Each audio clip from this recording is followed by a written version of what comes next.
Hello and welcome to Beyond Top 10 Tennis. My name is Dr. Ashley Berge and I'm your host. If you're not familiar with my work, would like to learn more about it, head on over to AM8 International, the first tennis lab of its kind worldwide that is centered on delivering top 10 tennis rankings and is 100% backed by science. Look, this season we're embarking on something new, something fresh, what I've been holding back.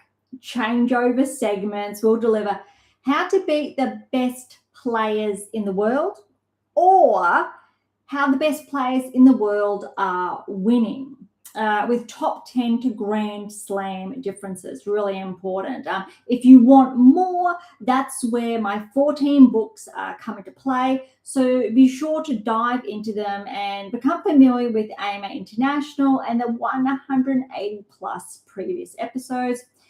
It's a new frontier and I'm no longer holding back.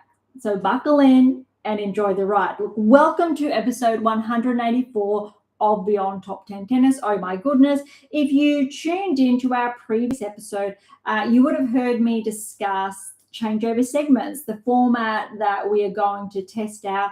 Bit of a live format as well, a little bit of a delay, but it's designed to get to you a lot quicker. So look, it's going to be a little rough around the edges. Bear with me, I guess, as we find our footing from that perspective. But again, if you've been with us for some time now, you know what we're all about. You know the depth. But if you are new, as always, welcome. You can find, again, like I said in that brief intro snippet, all of that data, all of those insights, the publications on AM International, previous episodes on Beyond Top 10 Tennis, etc., obviously, and the rest is there. Today, however, is our first changeover segment, really going off the United Cup. It's a couple of days in now. Brisbane International kicked off, I'll say tomorrow, really today is our full day of play. And we've got more jam-packed action. Look, Hong Kong started today, Auckland started today as well. And I think that really puts everything into perspective or covers, I guess, those loose ends. If you've read, however, the little snippet for today's episode, let's dive into that changeover segment. It ended up being, I'll say, a little bit more detailed in some respects than I anticipated, but I don't want to give too much away. I feel like that could give opponents a bit of an unfair advantage, but I want to give you these key insights. Now, it's really important with everything I'm about to share. You need to keep in mind it's that snapshot of that play and that event. So what I mean by that, some players, for example, will play quite poorly occasionally, and it does happen. You get the odd top 10 play with a bagel. We've seen it, and we'll go over that after this segment details and some surprising results. But it's important to learn from these snapshots.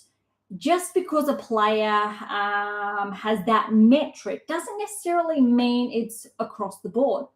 More often than not, it does. However, it's not, say, a rule of thumb. So I'm being very careful. They're very cautious from that perspective. However, it's also dependent what that opponent can do to the other player. Every player is going to have, I'll say, strengths, weaknesses, how they're able to optimize that, etc., and so forth. We won't get into that. Maybe later on we will. All right, let's dive into it. We're going to do the 6 changeover segment players I've listed for today. Then we'll do a really brief recap.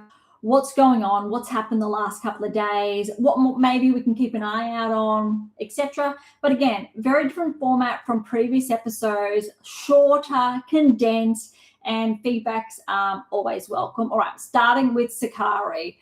This one's a little bit more detailed to start with, and then we're going to get more, I'll say, we'll simplify things.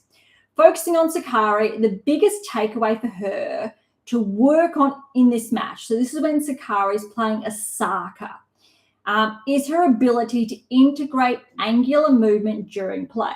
All right, irrespective of the scoreline, take note. Notice during the first set how Osaka pushed Sakkari out wide quite easily.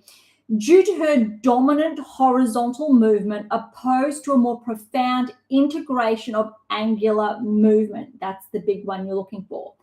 By integrating angular movement into a player's game explicitly at the elite level of play, for players to progress towards the top 10 and deeper in Grand Slams is absolutely fundamental for angular movement to be present. Otherwise, the player is susceptible to their opponent more readily and easily, pushing them out of the court without ground to recover. Bit long there. So let's break that down really quickly. I'm not going to give too much away, but just enough. That's a really big telltale or tell sign. If you're playing Sakkari, there's your answer. Obviously, Osaka wasn't able to capitalize on that. Unwell, etc. But again, that was a really big opening. It really does underscore and highlight her recent or quite significant ranking regression from being quite comfortable inside the top 10 to regressing way outside the top 10 the last 12 months. Really, really important. Why? It's not that she doesn't have the game, but that is a very big factor, and you can't overlook that. So that's something that's often not discussed, but when you look at obviously the data, the key principles, the 8 keys, etc., we've spoken about that. Again, not familiar, go to AM8 International publications, etc. Angular movement is a very big one for Sakkari's game at this current stage. All right, over to Osaka. Osaka, one of the biggest aspects I'm noticing in Osaka's game is her serve and more explicitly her level of leg drive or lack thereof. So notice it was a little bit problematic in this match. Take note of the depth of flexion as what I refer to how it is actually inhibiting her serve from progressing. Irrespective of all the other elements at play, I'm specifically pinpointing this technical proponent of her game to highlight a clear weakness that is holding her serve back. What's interesting is that with a slight adaptation of increasing the current depth, Osaka has the capacity to not only enhance her serve, but with a more powerful and consistent serve, it is the missing element of her game to not simply get back into the top 10 with her current state of play. It actually would allow her to more readily, when those free points set up the shots, take the advantage, position herself with more of an ease, ironically, to go deep at the Grand Slam levels. Now, I just gave you so much away. You can look at that, how to capitalize on Osaka's game, and or if you're Osaka and or part of her team, how to push her into the top 10 again later in those Grand Slams, round of 16, quarters, semis, potentially as a finalist again at the Grand Slam level. It's there. That is very, very significant. And the current data will not tell you that. Our data that I've designed and built for over 20 years is able to capture that. It's that profound. All right. Looking at the Tsitsipas Mokuzuki match, again, as always, I apologize for the mispronunciation. I'm sure I've mispronounced that. This one's really simple, really, really quick. Are you ready? Depth of shot. Too many balls landing near the service line. This was absolutely key. It underscores why Tsitsipas has regressed outside the top 10. You cannot align with the top 10 ranking, let alone expect to be a Grand Slam finalist if you are consistently hitting your baseline shots around the service line, hovering at the baseline, just waiting for it. If you're playing Tsitsipas, push him back, get that ball deep, push him back. He does not have the current game style or capacity to move in. We're not seeing that. Likewise, if his balls are falling short around the service line, don't be scared. Step on up, close the point out. He's literally setting up an attacking shot for you, an approach shot for you, depending how you want to frame it, and you can just put it away. It's literally sitting there for you to put away. And it's essentially just like a neon sign sitting there for you. I don't know how he's getting away with it, but ironically, he's not really. That's why his wins, say, against fellow top 10s or previous fellow top 10s really fell by the wayside last season. It's a very, very big opening. You can take the advantage. Of course, if players don't take the advantage, you'll see him go deep. He still has a very good game, Tsitsipas does, but that's a very big part he needs to capitalize on. All right. Looking at Minaur and Ruud, this is actually one of the best matches I've seen Ruud play in some time. His game was that clean. No wonder why it was really difficult for Alex to break through. Alex didn't play bad, but Ruud, he just played absolutely his game aligned with that top 10 ranking. And if he positions himself consistently at this level, he should crack into the top 10 again earlier on this season. All right, Ruud, really quick, push him back. It doesn't as readily look for the opportunity to move forward and or play the ball low, not in his sweet spot. All right, so we're looking at his grip as well. Obviously, it's a little bit of I'll say a nasty trick you can do with really extreme grips if they're not always looking to move forward. But I have to emphasize this. This is a very small, what I term micro discrepancy, which means he could absolutely do it almost really consistently 90% plus of the time. That 10%, and that's the difference between top 10 players. You get that 5% opening, that 10% opening. You need to read it and then take the advantage in that 10% window when it shows itself. Really, really important. So when Casper gives you that opening, push him back. Don't let him come in. Don't set the ball up high. He's going to smack that and put that away. With how he's playing right now, I will not be surprised if he makes a Grand Slam final. Again, snapshot of how well he played against Minaur. It really was profound. But that little opening is all you need. And it's really important because when you're looking at the likes of, say, a Swiatek, a Sabalenka, I'll throw Gorf in there, and Rybakina in there, and then I'll also go Alcaraz, Sinner, absolutely Djokovic. Those little openings that they can find, that's the difference between winning a Grand Slam, being Grand Slam finalist, or just consistently being a semi-finalist, for example. Very, very important. All right, Minaur. This was a really tough one because Alex, he didn't play bad. Ruud just played exceptionally well. Okay, step up into the court. All right, he becomes susceptible to being pushed far behind the baseline if his opponent pushes him back. But since Alex can just as readily move forward, it's about depth of shot that keeps him back.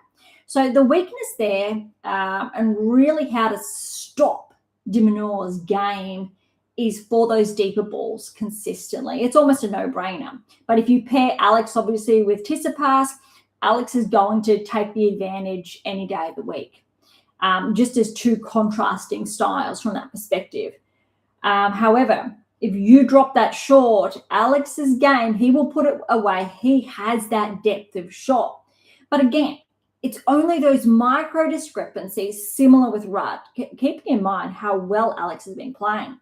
So you're only looking for those really small instances where Alex allows you to push him back, and that's where you get those break of serves, those set points, etc. So there actually wasn't much in this match. It was really actually that clean between both of them. But even if it's as clean as this, you can still see how I can identify those micro discrepancies that differentiate, obviously, the best players in the world to Grand Slam winners, etc. All right. The last player we've got is Auger-Alliassime when he played Zhang. And look, I'm going to put Felix up there with how well Ruud and Minaur played, if not better. Actually, I'll argue that Felix, how he played against Zhang, is the best tennis I have seen so far this season. Granted, we're only 5 days in, fine. But Felix played absolutely phenomenal that level of play. Well done to Zhang to essentially keep pace with Felix most of the time. But it was exceptional.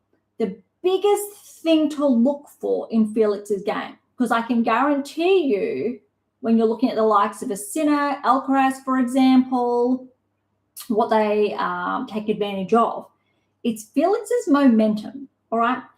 I've got down a more consistent application. Plays exceptionally well, but sometimes Auger-Alliassime is susceptible to maintaining or holding his position on court opposed to following that through. Allows him to being more susceptible for his opponent to push him back and further back, which then disallows him from stepping up, taking the advantage, closing off the point, etc. So obviously, when you're looking at players of this caliber, this level, they're very, very small instances you need to be able to identify. That's what separates, obviously, the best players in the world to those that go on to win Grand Slams, etc. So if you can take advantage of that, you can obviously topple players when you're more aware of those micro discrepancies. Again, it's very different if you're playing someone outside the top 15, outside the top 20, for example, where you obviously have lots of little elements of their game you can take advantage of. When you get to that top 10 level, it becomes more narrow. You have to be very explicit of what you're going to then take advantage of, because it's obviously more tight-knit. So that's really important, I think, to keep that in mind. All right, that is the changeover segment. There you go, all done in, I'll say thereabouts, about the 15 minutes there, tight-knit. Now, let's quickly go on over here. WTA, ATP, really quick rundown, I'll say, of what has been going on. United Cup, if it will let me, I think it's going to let me. If it begins to misbehave, then no. We've actually got some really interesting score lines, some anticipated, others not so much. Look, Baez, Minaur, straight sets there. Sierra, Bozes, Minaur, that's an upset. But Sierra over Bozes, Minaur, that third set was a bagel. 6-love. Keep that in mind against Sierra, Bozes, Minaur. We've gone over Sakkari with the win over Osaka, Tsitsipas over Mokuzuki, irrespective, obviously, of that feedback that I just gave. Mertens over Zhu. Mertens actually playing very well. Next, let's have a look at, it's being a little bit fiddly, so just bear with me. And I guess that's the premise of being live as well. All right, China, Germany, Zhang over Bergs in 3. That was actually a really tight match when you look at it. 2 tie breaks there, very, very close. We've got Bencic over Jean. Bencic, I think, is one to watch again. She's on the cusp of breaking to the top 10 this season. Most likely will. Wawrinka, good match over Rinderknech. Another very tight one. 2 tie breaks there. Hunter over Helgo. Note that Joint had to withdraw. Something of not being 100%. It happened to a few players. Raducanu, obviously, one of them as well. Osaka, though, played through. We've gone over Ruud and Minaur. Baez has upset Fritz. That's actually really surprising, given that USA are defending champions. That's very interesting, because note today's results when we get there. Gorf over Sierra, straight sets, as anticipated. Lies over Lemens, straight sets there. I'll say predominantly as anticipated. All right, the sites, I'll say, being a little bit slow. Now, we want to have a look at if it wants to show me. All right, so today or yesterday's results, and we do have, yeah, okay, it's going to finally show us Zverev, good match. I'm very curious to see how well Zverev plays. Also, because he's had like, I'm going to say he didn't really finish last season on his A game. Harris over Mokuzuki. We know Draper obviously had to withdraw. Osaka over Swan. So again, no Raducanu. We were really looking forward to that. Mboko over Zhu. Good match there, but there is a bagel in that third set. And we did go over a short time ago, Auger-Alliassime, Zhang. Even though it was actually a tight match, it still really highlighted how well Felix did play. Paolini Bencic. I tell you what, Paolini was that close in the second to taking it to a third. But Bencic, she just played too well. I did expect a bit more from Paolini. So I'm curious to see what happens. I did notice that regression last season. Big fan of Paolini though, so I still want to remain optimistic for. Let's see how she goes in Australia. Australian Open. Koboli over Wawrinka. Look at this, how well Koboli's been playing, and Wawrinka still pushed him to 3 and 2 tie breaks there. That's still exceptional. It stands last season, or officially he's starting his last season, but he's playing some good tennis. I mean, you'd love him to go out on a high. Krejcikova and Helgo. So Krejcikova there, straight sets. Helgo, look, good for her keeping pace with Krejcikova. But I tell you what, Krejcikova played some really clean balls. She played some really good tennis, and I did watch part of that earlier today. All right, let's see if it will let us have a peek at some of the matches that have happened already today. It is, again, slightly misbehaving. All right, so USA, Spain. Fritz is against Minaur, and it's in a tiebreak. Fritz looks like he's about to close that out. Menzies got the upset over Ruud, and that was actually really interesting with how well Ruud played against Minaur. Well done, Menzies. I think Menzies could potentially make his breakthrough again this season. He made a breakthrough last season, but I think he's going to close in on the top 10, but I still want to see more. Now, remember Sierra Bozes-Maniero. Look at this scoreline with Gauff. Bozes-Maniero, 6-1, 6-7, 6-love to Bozes-Maniero. Gauff just got bageled in the third. Now, Sierra bageled Bozes-Maniero. Bozes-Maniero has bageled Gauff. That's actually huge and very significant, very surprising. Obviously, Bozes-Maniero is not a top 10 player. She definitely has been improving. I think it's coming off her best season last season on tour. So with Fritz already going down 1, Gauff now going down 1. Poland's in action tonight. Obviously, Hurkacz has regressed a bit, no longer a top 10 player. But that's actually really interesting as far as standings are concerned. I'm not too sure if USA will make the finals. I mean, potentially they still can, not too sure there, but that's actually quite interesting. All right, United Cup there, we're up to date. Next episode, we'll catch up from tonight's action. It's kind of fun doing this because Beyond Top 10 Tennis is in Australia, so I'm able to come to you more so live from Australia rather than different time zones when typically, whether it's European or the USA circuits are underway, and there obviously is that delay. All right, Brisbane International is actually a jam-packed field. I think this is the best lineup they have ever had. Brisbane International is just up the road. I'm very tempted to make an appearance, but I'm undecided. Probably not, purely because I feel like I can do more analyses for all of you not going there. That said, if you are tuning in, please do share that feedback, and I will try to get back to you, time permitting. All right, Bondo Buska, winner of that one, will play Sabalenka. Pavlyuchenkova's gone out first round 2 sets today. Ostapenko's in action. Schneider's in action. So we've got all these top 10, top 15 players in action. Kasatkina's fallen to Potapova. A bit surprising there, although Kasatkina did regress last season. Was top 10 this time last year, roughly, and obviously it's regressed. Kessler's over Arango. Keys is going to be in action. Rybakina's in action.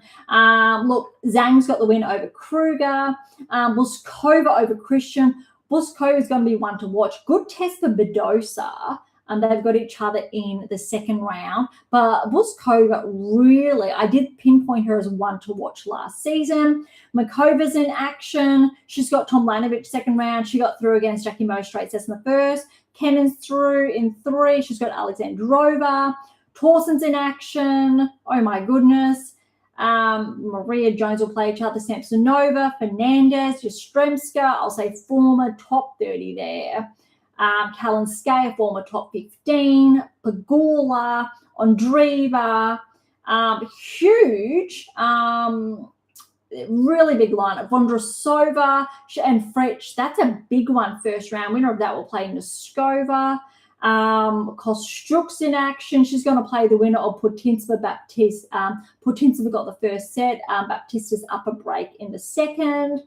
And Anisimova is the second seed. Sabalenka, obviously the first seed. I think that is the biggest lineup the Brisbane International has ever seen. I have been going to the Brisbane International since Patty Schneider won and Mary Pierce were in action. Oh my goodness. And that dates me. That was probably when I was in just before I was a teenager. Wow. Okay, so that's just a bit of a fun one there. All right, over to Auckland. And I think what interests me here is that we have Svitolina's playing a 250. A bit surprised she's not playing Brisbane. Good event, I suppose, to get matches under her belt. Would have been nice, I suppose, if they played the United Cup, but yeah. All right, Boulter's in action. We know that regression with her ranking, though.